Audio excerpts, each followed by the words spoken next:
Bienvenue dans un nouveau vlog de balcon. Cette fois, on va jardiner au bruit de la pluie qui accompagne le doux chant des oiseaux.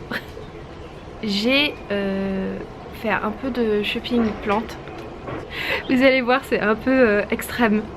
Et puis donc, rempotage, plantation, jardinage, un petit tour des fleurs et des choses qui se sont produites sur le balcon et d'autres surprises qui viendront en cours de vlog parce que des fois en fait je suis juste l'inspiration et il y a des choses qui se présentent. Mais on va tout de suite commencer par le rôle plante, faut que je vous montre.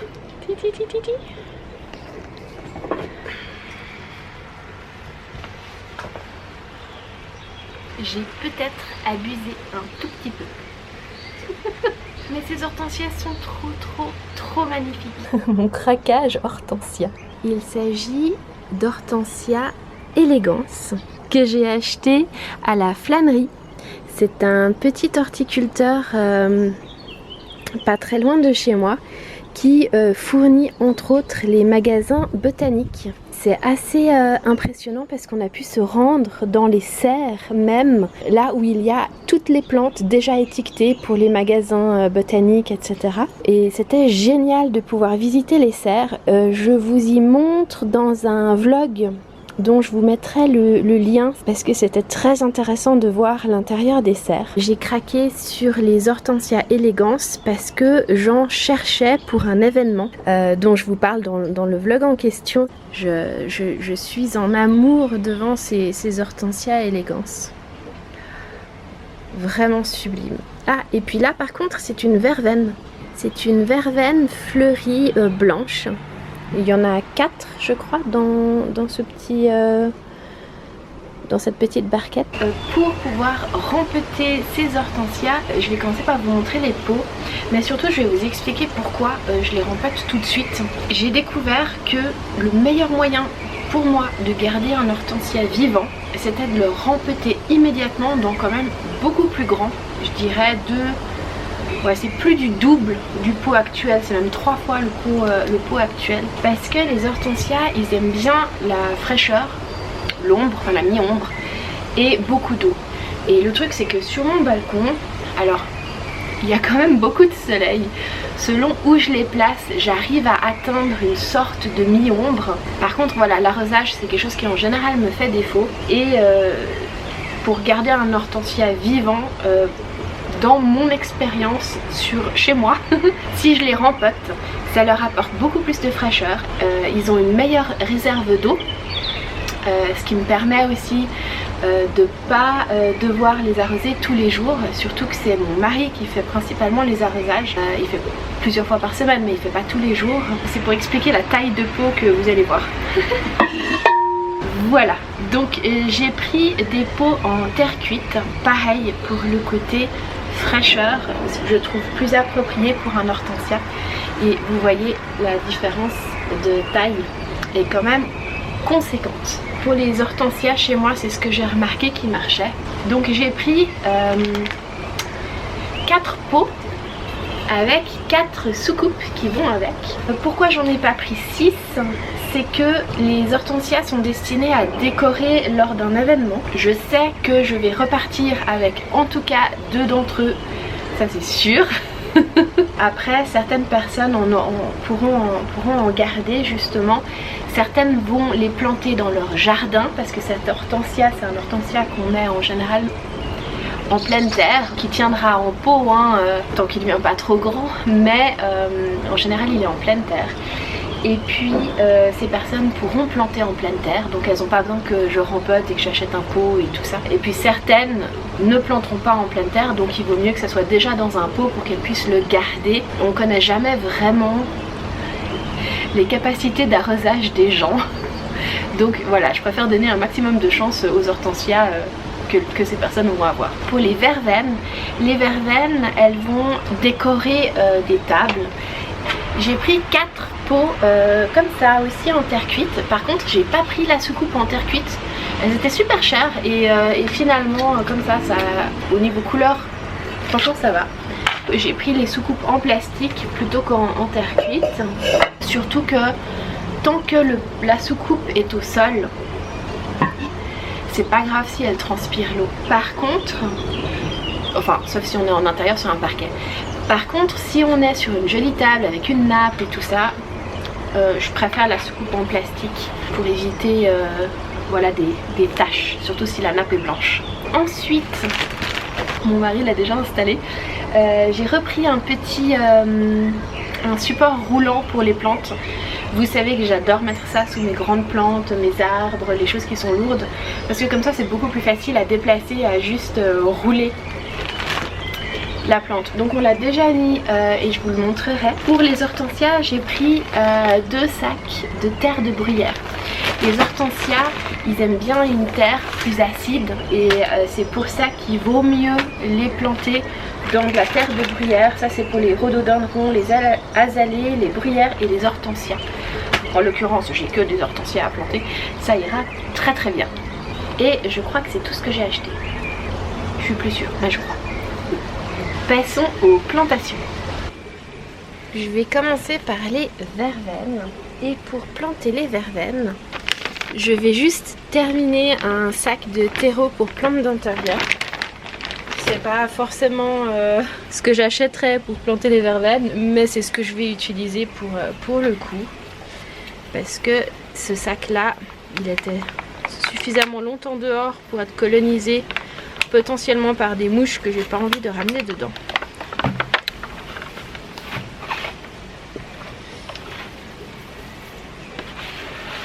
Là.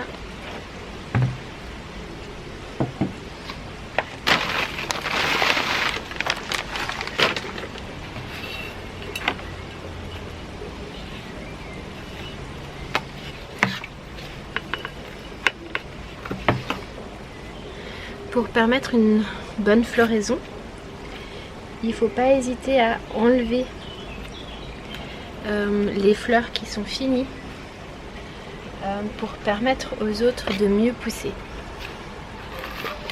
Sinon la plante met plus d'énergie à partir en graines que à continuer de fleurir. Et là, nous on ne veut pas des graines, on veut que ça fleurisse joliment. Donc je les plante dans des pots parce que bon, elles étaient dans une barquette.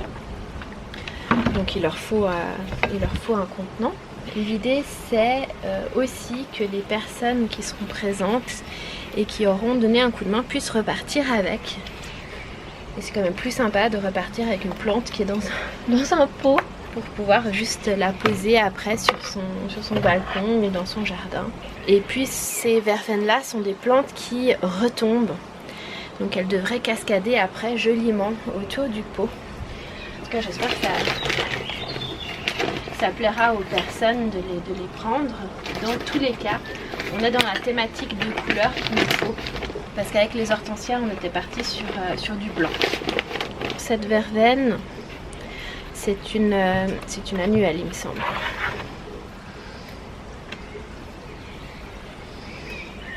J'enlève ce qui clairement aura fini de fleurir d'ici l'événement pour qu'elle puisse mettre de l'énergie dans les nouvelles feuilles. Nouvelles fleurs, pardon.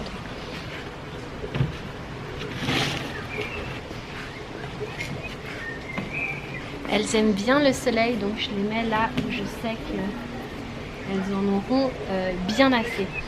Et comme après toute plantation, bon arrosage.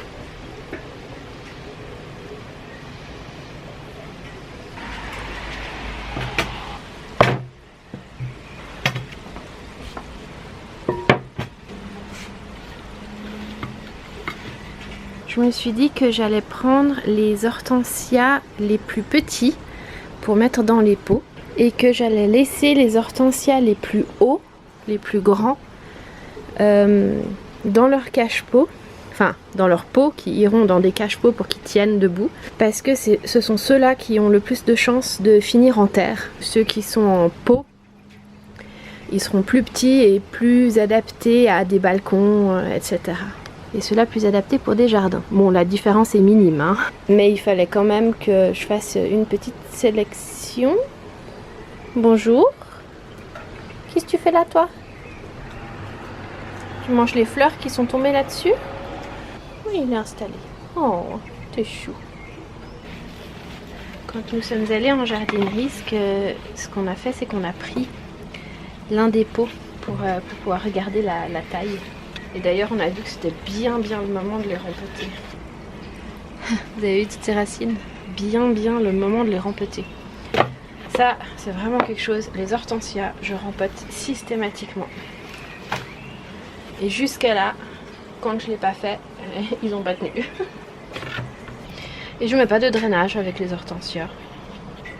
J'ai jamais eu de problème de trop les arroser. Alors, ma petite forme.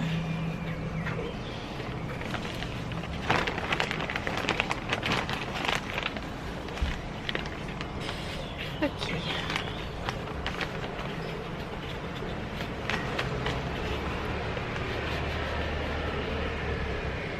Je vais défaire juste. Oh là là. Ah, c'est un morceau. Bon allez. Je casse un coup. Si j'arrive. Juste pour leur permettre de repartir un peu dans le pot. Ah, c'est dense, hein. Allez, hop. Et je complète juste un tout petit peu pour bien égaliser.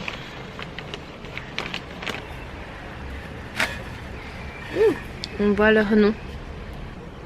Hydrangea hortensia elegans blanc. Ce sont des hortensias à feuilles plates ou feuilles assiettes.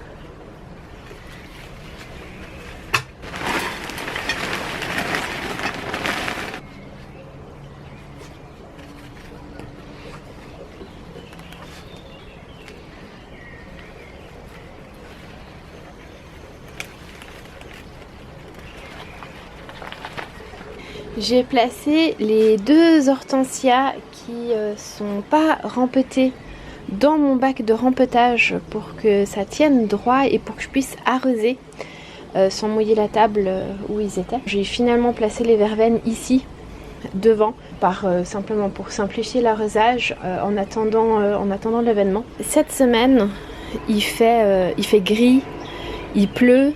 Donc je me fais pas de soucis de toute façon au niveau des hortensias même que j'ai mis là. J'ai pas peur qu'ils aient trop de soleil, du coup ça tombe plutôt bien.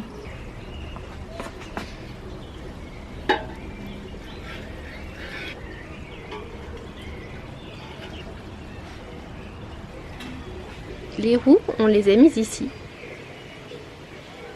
En dessous de mon arrangement avec le rosier. Et les renoncules qui ont fini, qu'on va enlever, et puis les géraniums retombants, cascadants. Et là, clairement, les renoncules maintenant sont terminés. On les voit, ils sont devenus complètement jaunes, donc je vais pouvoir les enlever.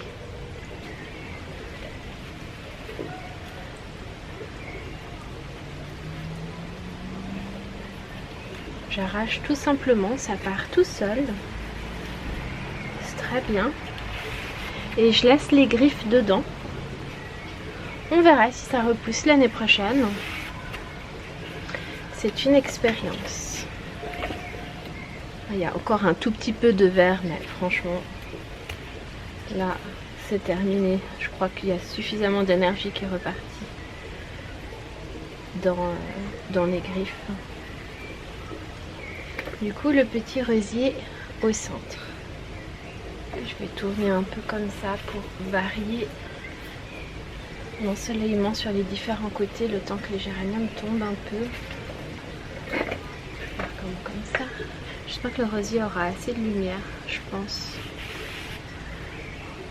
On a pas mal de soleil quand même qui arrive ici, puis au pire je l'avancerai un peu.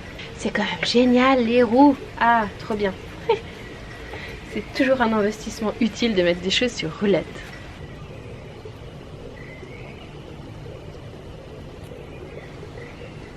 Bonjour toi.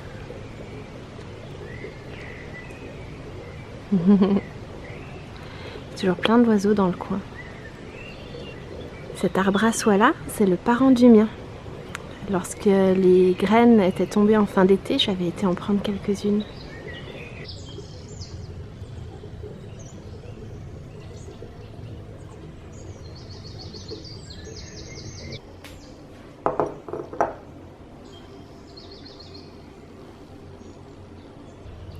Aujourd'hui, je vais pouvoir vous montrer plein de choses ont évolué sur le balcon. Quelques semaines se sont écoulées depuis le début du vlog, du coup il y a plein de fleurs que je vais pouvoir vous montrer. Donc l'événement a eu lieu, là où les hortensias ont servi à décorer. Elle devient un peu rose sur les bords, j'adore. J'en ai récupéré donc 2, et puis les autres ont été partagés en souvenir entre différentes personnes. Et je les ai placés donc sur la partie du balcon qui est le plus à l'ombre possible. Puis j'ai fait un petit coin comme ça. C'était vraiment chouette pour la décoration. Je tenais à ce que ce soit des hortensias blancs, donc du coup on a dû faire attention en les plaçant que les plantes n'étaient pas en plein soleil, parce que très rapidement sinon elles commencent à tirer la tête. Si vous avez pareil un événement où vous souhaitez des belles grandes plantes en pot avec des jolies fleurs, dans notre cas je voulais que ce soit blanc, si c'est à l'ombre vous pouvez prendre les hortensias. Si c'est au soleil, à ce moment là pourquoi ne pas prendre plutôt des géraniums, et c'est du plus bel effet. Mais j'adorais la délicatesse des hortensias et je voulais vraiment pouvoir les garder en souvenir. En ce moment on est en pleine vague de chaleur, donc ils s'en sortent plutôt pas mal là dans le coin, à l'ombre. Ils doivent être arrosés très très souvent, comme un peu tout. Il y a eu, alors ça malheureusement j'ai pas pu filmer pendant un petit moment, donc du coup on a loupé ça. Il y a eu toutes les fleurs de jasmin qui se sont ouvertes et c'était magnifique de voir le jasmin comme ça avec toutes ces petites étoiles blanches, avec les hortensias, avec... Oh, c'était sublime, mais vraiment magnifique. Il se plaît bien là. Dans la thématique hortensia, celui-là est en train de fleurir.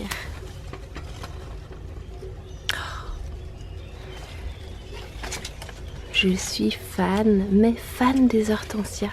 Et le cher qu'on a sauvé ensemble est là. Et ouh,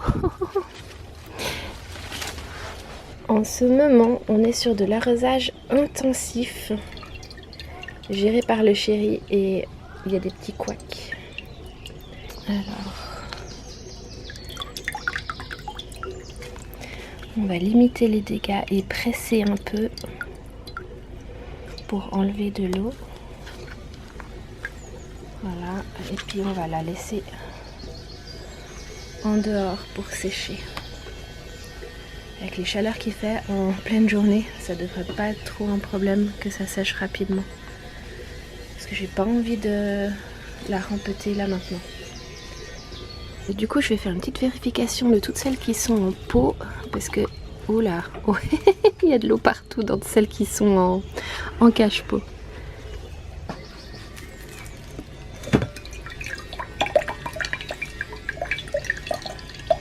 Ah, je crois que l'amaryllis, ça a même fait pourrir quelques racines. Ah, il y a de l'eau jusqu'en haut. Oups.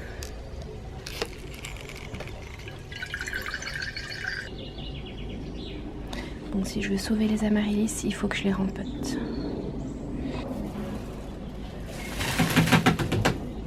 Donc je vais refaire un petit cours d'arrosage au chéri. C'est génial hein, qu'il s'occupe d'arroser le balcon, il le fait depuis longtemps. Mais ces temps, avec la vague de chaleur, il arrose beaucoup plus. Et tout ce qui est en cache-pot, ça s'évapore mal.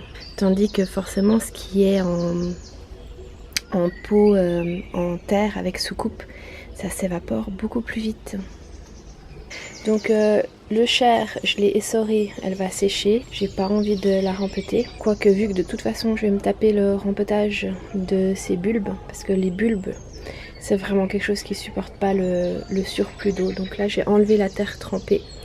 Je vais les laisser sécher un peu. Je verrai pour rempeter probablement demain matin pour les sauver. Parce qu'au cours de la journée là il va faire beaucoup trop chaud pour travailler dehors. Donc les choses que je dois faire, je vais les faire maintenant si j'ai le courage parce que j'ai 2-3 trucs à faire. Sinon ça attendra. Je vais quand même vous montrer. Ce sont mes roses trémières. Elles ont mis très longtemps à germer. Mais maintenant ça y est, ça a démarré. Je les ai semées dans un weekly vlog, une semaine ensemble. Je vous mettrai la vidéo en lien. Je crois que j'ai perdu la menthe qui elle a loupé quelques arrosages. Et je crois que celle-là, elle est partie. À la fin du vlog de balcon précédent, j'avais décidé de pincer. Je ne l'ai pas fait en caméra, mais j'avais pincé mes figuiers. Et du coup, ça leur a permis de repartir. Là aussi, je l'ai pincé ici. Et du coup, on a 2 nouvelles branches qui se sont faites. J'aurais probablement dû le faire avant d'avoir cette très longue branche. Et aussi, je vais pousser le palmier, j'ai également semé quelques tagettes. Alors ça c'est un bulbe qui a terminé. Et puis donc le figuier, il a fait des gourmands. Donc des pousses à la base du tronc que je vais enlever maintenant avec vous. Je vais en garder certaines pour que ça branche, mais les autres là je vais les enlever, je vais juste les arracher. Je pense que c'est assez petit pour les arracher. Ouais. J'y vais avec l'ongle.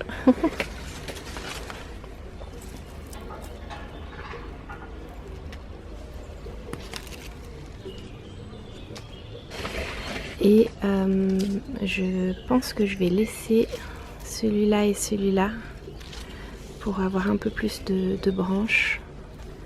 Par contre, je vais les pincer pour qu'ils branchent. Donc je laisse 1 feuille, 2 feuilles, 3 feuilles et je coupe ici. Celui-là, je l'ai déjà fait et il branche ici et ici. Donc 1, 2, 3. Je laisse un peu plus et je le fais ici. Hop. Puis je vais tourner le figuier dans l'autre sens pour que ça pousse de façon uniforme. Dans les autres nettoyages,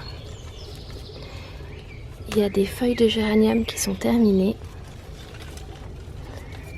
Alors autant les enlever. Ça c'est ce que nous avons planté ensemble. Ça donne plutôt bien.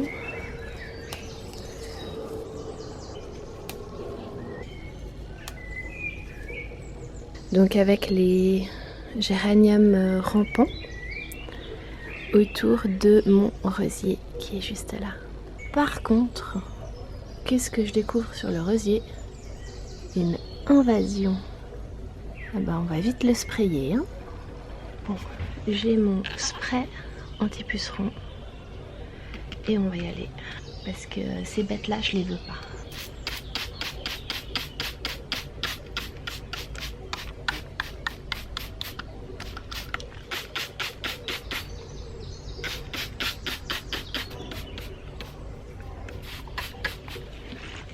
Plus de pucerons, allez. Il y a encore plusieurs heures jusqu'à ce que le soleil tape ici, donc ça devrait aller.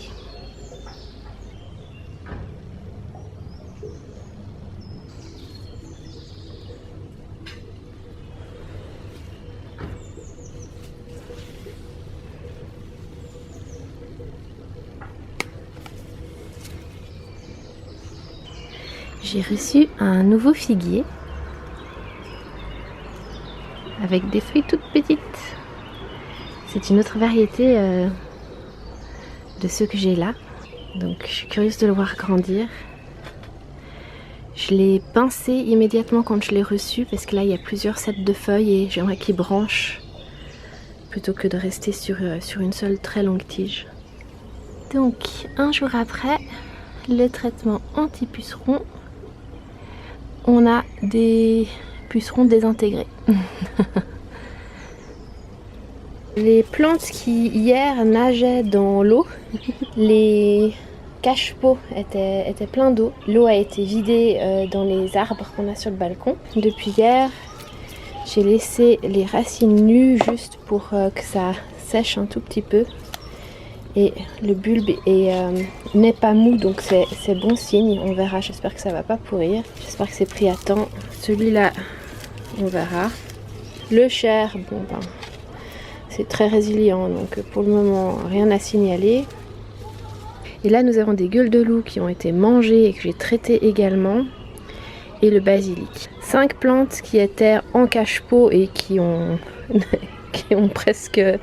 se sont presque noyées. Mon plan, c'est de les mettre en pot en terre avec soucoupe. Chéri, pour gérer l'arrosage, ça sera beaucoup plus facile pour lui de voir s'il y a trop d'eau. Et ça s'évaporera aussi beaucoup plus vite s'il y a des petits couacs d'arrosage. La raison pour laquelle ces plantes étaient en cache-pot, c'est parce que le basilic, je l'ai acheté dans ce pot, je l'ai mis en cache-pot. Ça, c'était le pot dans lequel, il me semble, j'avais semé les gueules de loup. Ça, c'était un rempotage un peu d'urgence. Et puis les amaryllis, c'était dans des cache-pots parce que le cache-pot tenait bien la lourdeur de la plante. Quand les feuilles étaient bien grandes, mais les pots en terre feront le même effet. Donc rempotage sur pot en terre. Par contre, j'ai plus de terre. En dehors des terreaux plantes d'intérieur. Donc on va y aller en terreau plantes d'intérieur parce que j'ai pas ni le temps ni le courage d'aller acheter de la terre. Donc on va faire avec ce qu'on a. Je fais aussi avec ces pots-là parce que c'est les seuls que j'ai, bien qu'ils soient un chouïa grand. Quoique, ouais, pour le chair, ça sera un peu grand. Voilà, je fais avec ce que j'ai. Et vu que je suis pas sûre d'avoir assez de terre, je vais y aller par ordre de priorité.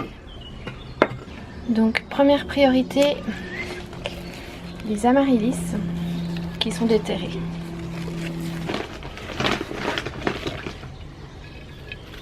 Et vu le risque repéré de trop d'arrosage, je vais mettre un peu de perlite dans mon mélange pour drainer un peu mieux la terre. Ça limitera un tout petit peu les dégâts si jamais.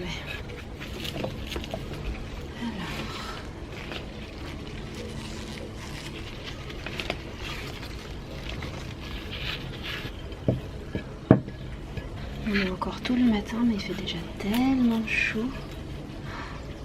Abusé. Bon, elle est clairement en fin de période verte, mais j'ai envie de la laisser planter. Elle a encore des bonnes racines et des nouvelles qui étaient en train de pousser, donc je vais la laisser comme ça. Alors voilà, la grande amaryllis est rempetée. Par contre, pour la petite, je l'ai finalement mis dans le pot de le chair parce que clairement, après ce qu'elle a vécu et après sa taille, ça aurait été vraiment beaucoup trop grand pour elle. Je l'ai remise là-dedans et puis on verra comment elle survit. Le chair. Oh, elle est trop jolie dessous, les couleurs. Oh, j'adore. Trop beau. Alors elle, l'upgrade, ça lui fera du bien vu la tête des racines.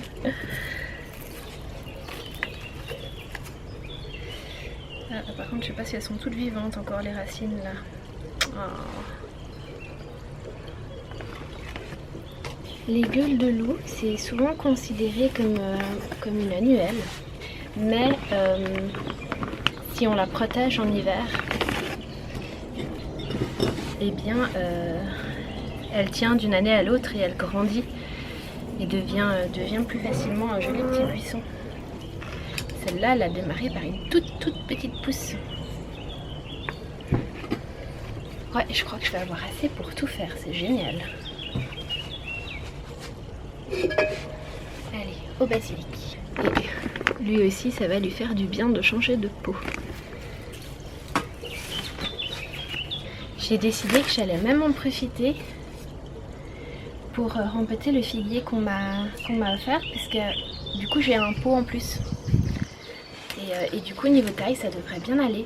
Alors j'aimerais voir à quoi ça ressemble.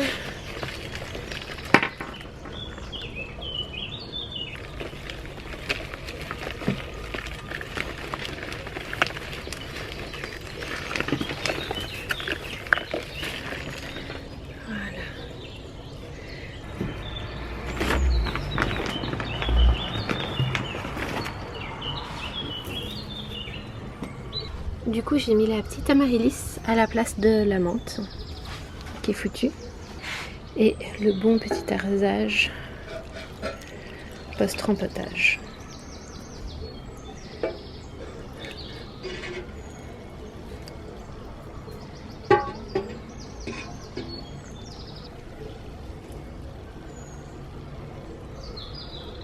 Très bonne chose de faite. Maintenant, va falloir trouver des places parce que dans leur nouveau pot, elles iront pas aux mêmes endroits. Alors, le figuier est revenu ici parce que là, je sais qu'il a beaucoup de soleil et que c'est ce qu'il lui faut. Le basilic, je l'ai mis ici parce que il y a pas mal d'ombre et c'est aussi plus adapté pour lui. Puis ça fait joli avec les fleurs autour. Par contre, je vais enlever les fleurs pour que le basilic garde bien sa saveur.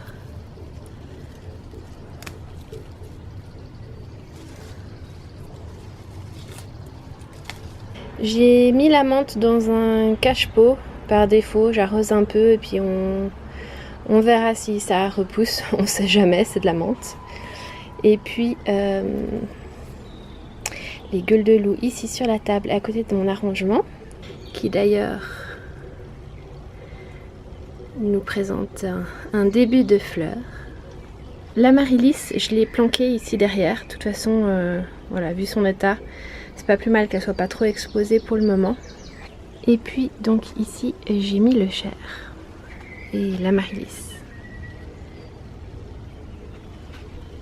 Je vais expliquer un peu à Chérie à quel moment il faut repérer que la terre est sèche et à quel moment il faut repérer qu'elle ne l'est pas ou qu'elle est trempée pour arrêter d'arroser. Mais toutes les autres vont super bien. Donc ça c'était vraiment juste le couac cache-pot qui du coup ne lui permettait pas de réaliser vraiment qu'il y avait trop d'eau. Tandis que dans les coupelles, ben, c'est beaucoup plus visible. Et puis ce type de pot pardonne un peu plus les excès d'arrosage. Donc je pense que là, on est bon pour une petite période. Puis il y a des plantes qui ne se plaignent pas des excès. Et d'autres qui ne se plaignent pas des manques. Ouh! On a une petite fleur de Sempervivum qui se prépare. J'espère que ce balcon vlog vous aura plu. Je vous fais tout plein de bisous. Et je vous dis à bientôt dans la prochaine vidéo.